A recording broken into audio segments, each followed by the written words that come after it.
Okay, so let's talk about online wellness. Oh my gosh. No, I thought you said we were going to come up with some questions.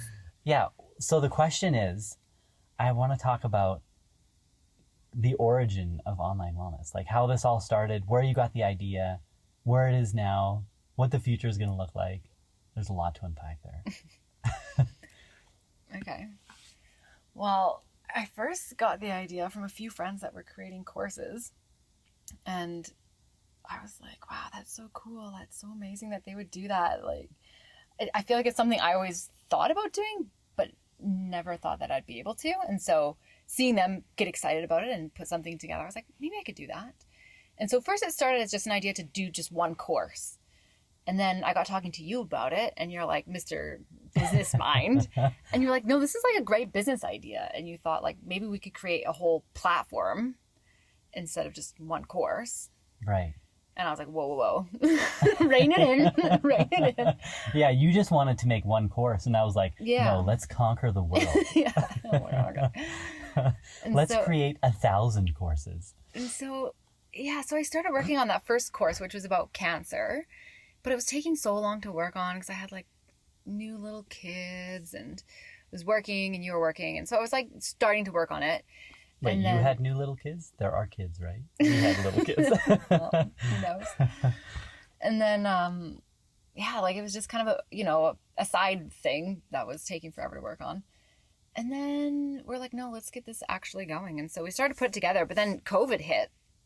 Everything kind of all happened at once. Right. Like COVID hit, and then I had to stop working. And so it gave us more time to like actually put it all together. Yeah. And so it was kind of like a weird blessing in disguise, right? Yeah, and it was kind of interesting because early on, we had this idea, and it was kind of frustrating because we felt, at least I felt like we weren't really getting anywhere with it because we didn't have enough time to really do anything with it. Yeah.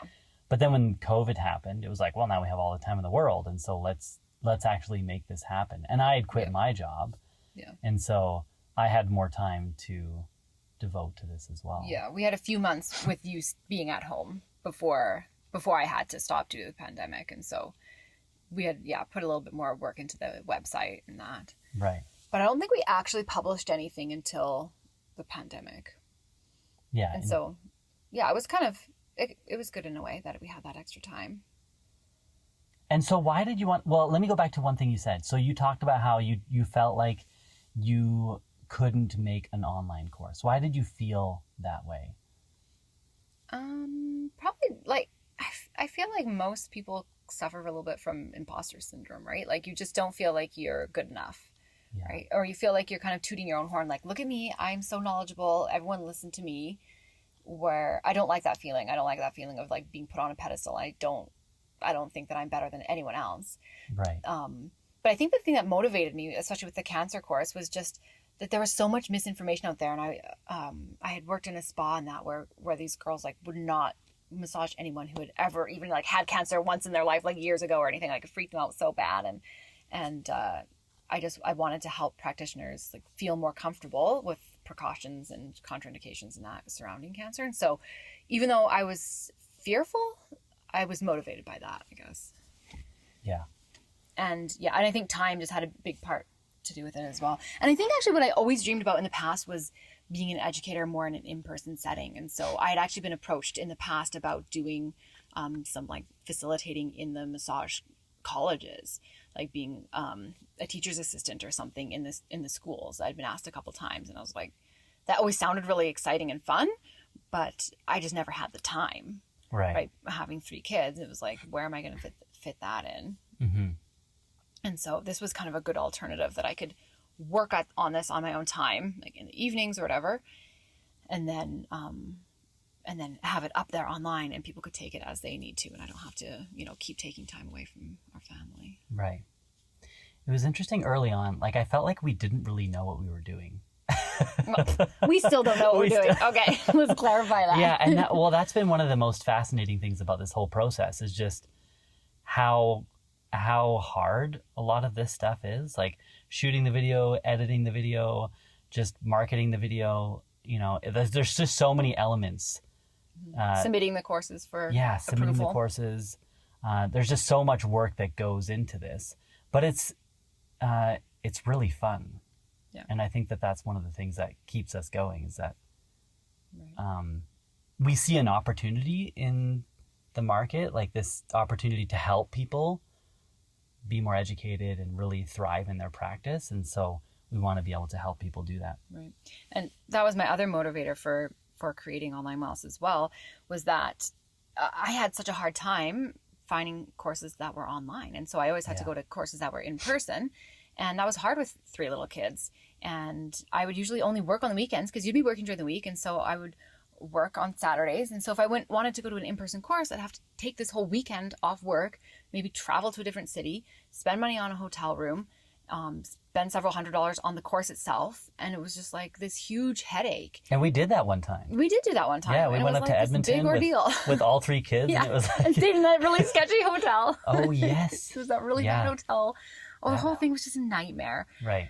And of course, the course itself, it was great.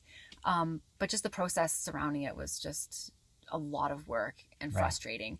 And so I tried to look for online options. And at the time, a few years ago, there were hardly any options for massage therapists for continuing education online.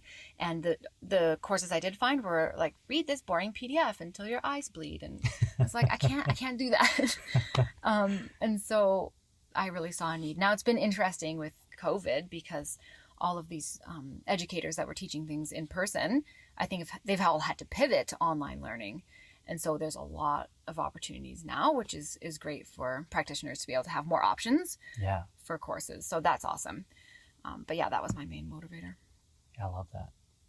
Yeah, the other thing I wanted to talk about was my business course, right? Because early on, so I quit my job in February, and I was dealing with some challenges back then. And so I didn't really have a lot going on. And this was just before the pandemic hit. And then you came to me with the idea that I should do these business courses for massage therapists. Because massage therapists would ask me questions all the time. Like they would ask me questions. Yeah. They're like, Melissa, ask your husband if I can write off my new scrubs or whatever. Right. Like, yeah. So they would ask you questions, and then I would be answering these questions through you. And I enjoyed doing that. And, I would go for massages, and the RMTs would ask me questions the whole time, which I was more than happy to answer those questions. And so you put the idea in my head that I should run these courses. And at first I didn't think that anybody would be interested. And so, but I thought, I have time to do this, so let's just do it and see what happens. And so I quickly put I don't know if did I put the course together first and then advertise it, or did I advertise it and then create the course? I can't remember what the order was. I feel like I quickly put something together, kind of like high level, like what I wanted to talk about. Yeah, I don't think you were finished putting it all together. And then I put it out there to see if there was any interest, and it was insane. Yeah. Like the number of people that signed up was well, I think way more than I why ever though expected. too is because you started advertising it around tax time. That's Yeah, why. That's right. why you put it together so quickly, because you wanted to have the course ready before everyone's taxes were due. And Right. everyone was like, "Help! I don't know what I'm doing." And so I think that's why there was interest on it. And like we have business courses in massage school. We had a whole business class, but it was, first of all, for a lot of people that was a long time ago, and you forget things. Also, it's just not very comprehensive, and so right. it's nice to have some extra help for sure. Yeah, so I put that course together. I ran it. It was supposed to be in person. Yeah. Remember, I rented a space? Yeah. And it was I forget exactly what the dates were. I think it was March. Yeah, it was March 16th was supposed to be my first course. Right. And the And world then the shut down government- like March 17th. The government announced, the government announced that, I think they announced on March 15th, which if I'm not mistaken was a Sunday. Oh yeah, and- about that schools were shut Yeah, down. Yeah, schools were shut down. And then, so I was scrambling because I essentially had no choice but to cancel it at this point. It didn't make sense. And then, but I let everyone know that I would still be doing it on Zoom. And I thought for sure that people would want to cancel. But there was only one person out of like 50 that canceled, which I was totally fine with, right? Like I understand people were in tough financial situations back then. But I did this course on Zoom, and it was, I look back on that experience and I loved doing that. I love teaching people.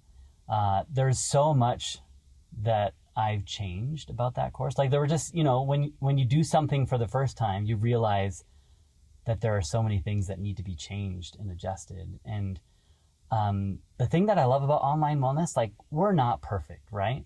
Our courses are good. I think that we have some really good courses up there, but we're always thinking about ways that we can make it better. And even taking the courses that we have right now and tweaking some things and really trying to make those courses the best that they can be. Because you're right, we want people to have options. Right. Yeah. Okay, so what is this? What are we doing? So this podcast, we're just what's the goal for this podcast? Yeah, I don't know. It was So your grandiose idea. So you tell me.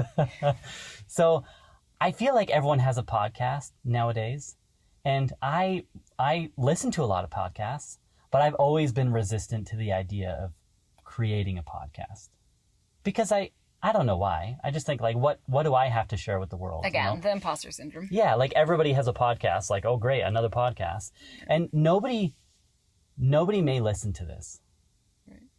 And that's okay, right? Because, well, maybe that's not okay. I still want people to listen to this, but I think, where did I get this idea from, or what was it that inspired me? You were probably listening to a podcast. But yeah, I'm pretty sure that's what it was. I was listening to a podcast. I don't know. But I think, we always go back about, we talk about online wellness and what we want online wellness to become. And really we want to be able to put together useful content for therapists, right? We want to put resources out there that's going to be helpful to people. And I don't know that this episode has been very helpful. We've talked about online wellness, where it was kind of, the origin story of online wellness. But what we want to do for this podcast is talk about ways that we can help people in their practice. And so, you're the RMT, I'm the chartered professional accountant. You can talk about some of the things like the more hands-on stuff in the practice, from your perspective. And then I can talk about a lot of the boring business accounting stuff, the cool things that you can write off and different things that you can do to to put more money into your pocket. And so right. That's kind of what I envision for this podcast. I don't want these episodes to be this long. I'm thinking 10 minutes. We come in with one topic and we just talk about that one specific thing, and see where it goes. And we can also get feedback from people, right? If our listeners have some ideas of things that they're curious about and that they want to talk about, like let's talk about those things because we want to help people.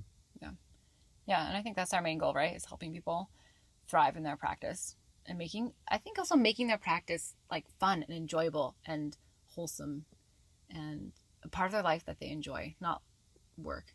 Right. The other thing I want to talk about, so one of the things that you did early on, recognizing that there's only so much that we can do, is you reached out to a lot of people to see if there would be any interest in people creating courses for online wellness. And a lot of these people that you reached out to, you didn't know. You had been following them, and so you knew a little bit about them. And like Eric Pervez and Jamie Johnson, good examples. Lori DiGiulio, I can never pronounce her name. Sorry, Lori, if you ever listen to this, right? But you reached out to these people, and there's a lot of other people as well. And I don't want to give the impression that we are the experts, that we know everything, because that's obviously not true. Like that's the reason why we've partnered with so many great people, is because we want to put together resources from awesome people to help therapists. And so, yes, it's going to be you and me mostly talking on these podcasts, but, we're going to pull from, the things that we've learned from all these people. Yeah. The content can be from other awesome people. Yeah. Okay. Over and out. Over and out. Love you. Love you.